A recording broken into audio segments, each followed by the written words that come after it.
C'est quoi la différence entre la peine de mort et la perpétuité?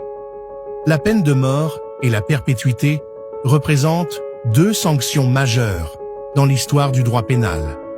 Mais elles traduisent des conceptions très différentes de la justice.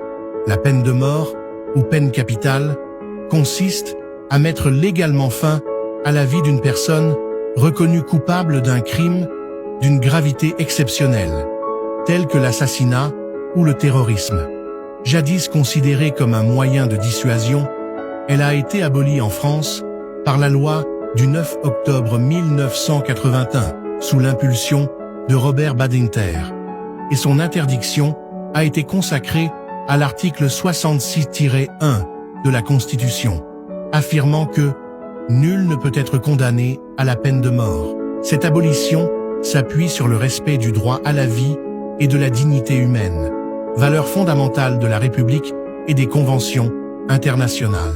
À l'inverse, la perpétuité, appelée aussi réclusion criminelle à vie, est une peine privative de liberté d'une durée illimitée, appliquée aux crimes les plus graves.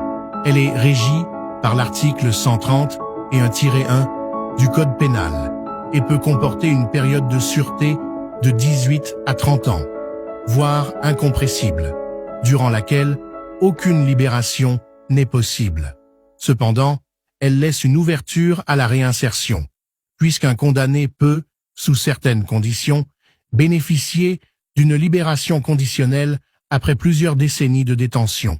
En résumé, la peine de mort met fin à la vie du condamné, tandis que la perpétuité met fin à sa liberté, tout en maintenant l'espoir d'un amendement moral et social.